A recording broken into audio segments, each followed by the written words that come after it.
السلام عليكم. اليوم غنشارك معكم هذا الكيك اللي كيجي رائع جدا بخليط واحد فقط. غادي نحضروا جوج انواع ديال الكيك، واحد اللي غيكون بمذاق الفاني والثاني اللي غيكون بمذاق الشوكولاته. كيجي لذيذ وهشيش كيدوب في الفم. غادي نوريكم كيفاش تقادوا هذا الكيك وتزينوه باسهل طريقه، يعني وصفه اللي سهله جدا وبدون تعقيدات.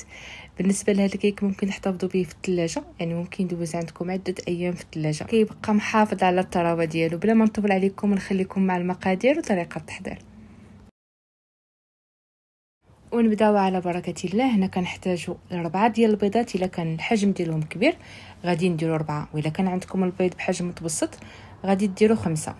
غادي ندير معاهم رشه ديال الملح، كاس ديال السكر، هنا عندي 200 غرام ديال السكر. غادي نزيدو معاهم 2 اكياس ديال الفاني، او ممكن ديروا معلقه ديال سائل الفاني. كتزيدوا معاهم معلقه ديال الخل الابيض، او ممكن ديروا معلقه ديال عصير الليمون الحامض. انا هنايا نسيت ما ضفتو في الاول وغادي نضيفو دابا.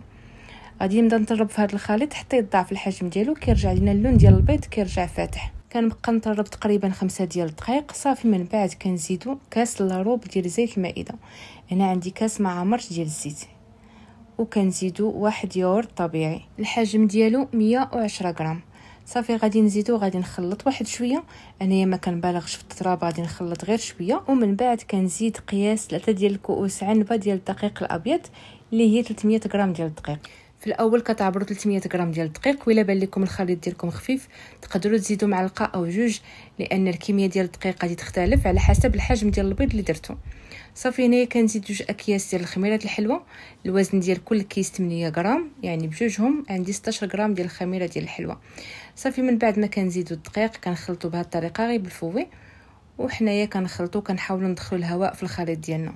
ومن بعد كنزيدوا 125 غرام ديال الزبده اللي هي نص ربعه ديال الزبده. كنطيبها مزيان بهذا الشكل اللي كتشوف معايا. ضروري الزبده تكون حيوانيه، كنطيبوها مزيان حتى كيتحرق السائل اللي كيكون فيها، وهذا هو السر اللي كيخلي الكيك محافظ على الطراوه ديالو مده طويله. بالنسبه للزبده فاش كنطيبوها بهذه الطريقه كتعطينا طعم لذيذ للكيك، يعني كيجي بحال الكيك اللي كيتشرى على برا، كيجي صراحه فيه واحد المذاق اللي كيجي لذيذ بزاف. كما قلت لكم الزبده هي اللي كتخلي الكيك محافظ على الطراوه ديالو مده طويله. حتى الكميه ديال الزبده اللي كنديروا راه ماشي شي كميه اللي كثيره بزاف، كنديروا نص ربعه اللي هي 125 غرام. من بعد ما كطيب راه كترجع غير بين 90 و 100 غرام تقريبا. صافي كنخلط بهذه الطريقه كما شفتوا معايا، كندور وكنحاول نخلي الخليط ديالي داخل فيه الهواء. صافي من بعد غادي ناخذ اناء اللي غنوضع فيه 2 معالق ديال البودره ديال الكاكاو المر، وغادي نزيد معاه شويه ديال الحليب، تقريبا 4 كاس ديال الحليب. كنخلطوا مزيان البودره ديال الكاكاو مع الحليب. عاد من بعد كناخذوا الخليط ديال الكيك وكنقسموه بهذه الطريقه. غادي ندير نصف الكميه على الكاكاو والحليب، ونصف الكميه الثانيه غادي نوضعها في الاناء الثاني. كنحاول نقسم الخليط في نفس القياس باش يجيني الحجم ديال الكيك متساوي، يعني حاولوا انكم تقسموه في نفس القياس. الا خفتوا انكم ما ديروش نفس القياس في كل اناء غادي تاخذوا الميزان وتعبروا.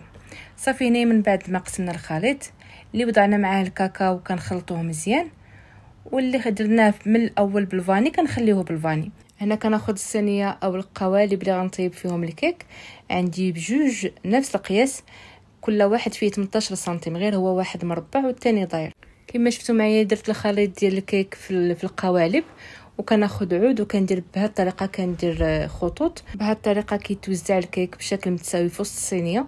وكذلك في الطياب ما كتجيش بلاصه طالعه وبلاصه هابطه.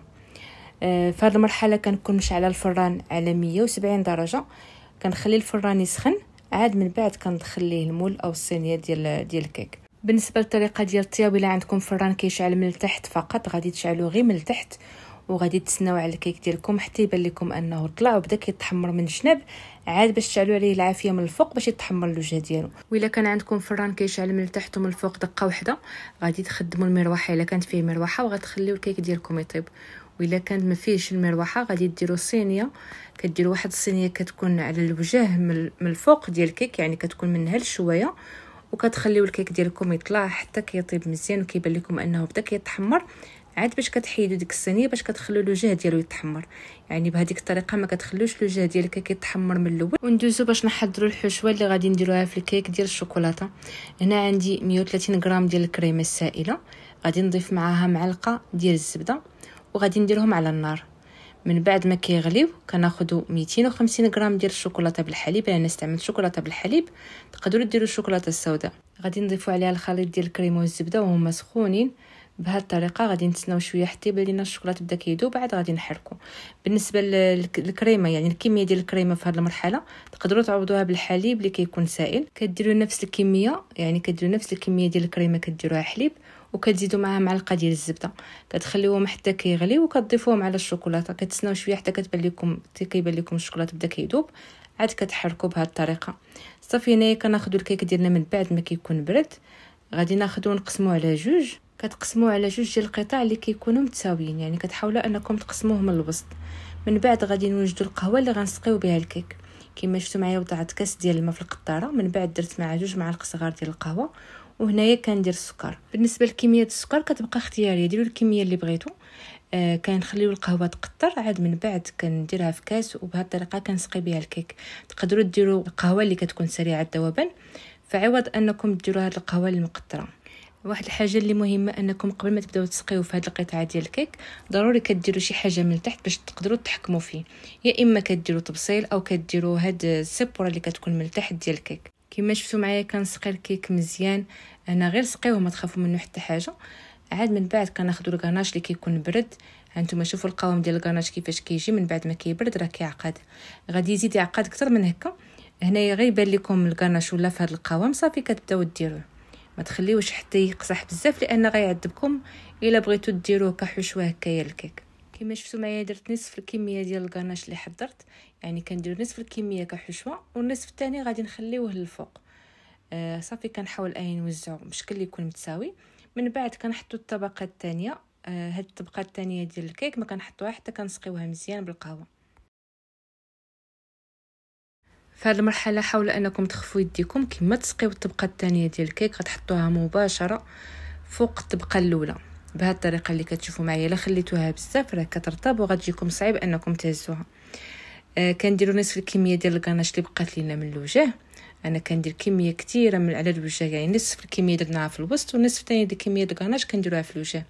بالنسبه للجناب كندهنهم بواحد الطبقه اللي كتكون خفيفه ديال الكاناش، يعني المهم عندي هو الوجه ديال الكيك يكون فيه كميه من الكاناش، وكذلك الوسط ديال الكيك يكون فيه كميه من الكاناش.